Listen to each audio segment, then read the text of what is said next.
que 18 personnes s'acharnent contre toi et qu'on t'enchaîne, on te met dans 2 mètres sur toi et tu n'as pas accès à l'eau ni aux latrines, ça c'est une tentative d'assassinat. Il y a de cela quelques jours, à la prison de Fou, où je suis détenu de façon illégale, on m'a accusé d'avoir diffusé les informations sur les réseaux sociaux. Quand ta femme te trompe et qu'on te dit que ta femme te trompe, ne cherche pas qui a dit, cherche si c'est vrai. Est-ce que les informations étaient vraies? Salut chers tous, bienvenue dans votre émission Zoom. Invité du jour, Serge Nana. Il est né le 21 mai 1985 à l'hôpital de Bangwa, dans l'ouest du Cameroun. Situation matrimoniale, marié et père de 2 enfants. Enseignant de formation, c'est un agriculteur de profession. Il rejoint le mouvement pour la renaissance du Cameroun en 2016. Sa motivation est le désir de voir un Cameroun libre et prospère où les citoyens sont heureux. Voir un pays qui restaure la dignité. Il a été arrêté à Baganté le 26 janvier 2019 en marge des manifestations dénonçant le hold-up électoral, la crise du nord-ouest et du sud-ouest et les comptes pour l'échec de l'organisation de la CAN 2019.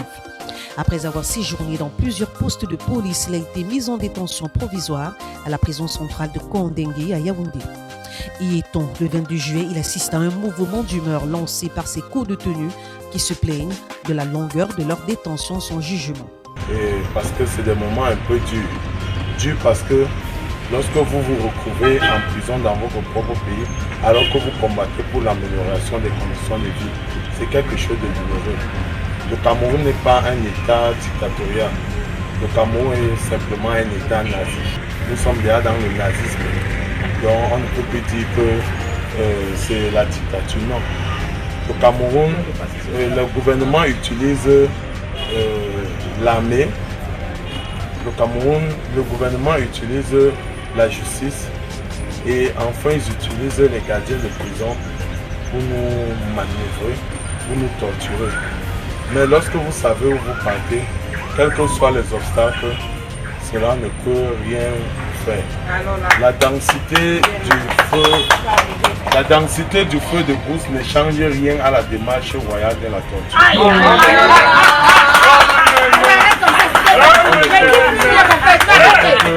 On ne peut plus continuer le combat. Serge Nana s'est fait aussi remarquer parce qu'il est prompt à dénoncer les abus et à exiger le respect de ses droits. Quelles que soient les tortures du CED, quel que soit le courant électrique qu'on va mettre sur nous, quels que soient les coups de matraque, quels que soient les coups que nous aurons reçus à la tête, nous allons rester droit dans nos bottes. Le combat continue. Alors Serge enchaîne les brimades et les punitions. Le 22 juillet, c'est dans sa cellule en pleine nuit qu'il est emmené par un groupe d'hommes cagoulés au secrétariat d'État à la Défense avec Mamadou Mota et Eric Siwe. Serge est accusé d'être un émeutier. Il finit par être condamné à 3 ans de prison pour mutinerie au terme d'une procédure éclairée. Alors, le régisseur instruit de le mettre dans un local le plus sordide de la prison. Le local 9, qui est une pièce de 50 mètres carrés qui abrite plus de 150 personnes environ. Pendant son séjour carcéral à Kondengue, les co-détenus anglophones qui réclament l'appellation ambazonien vont le surnommer le général de Kanto grâce à sa détermination, sa résistance et sa témérité. Après 2 ans de détention, Serge Nana est libéré.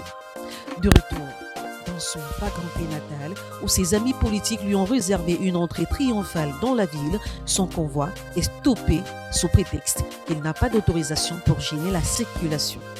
Serge Branco Nana est descendu de son véhicule et est entré dans la ville à pied où l'attendaient ses partisans.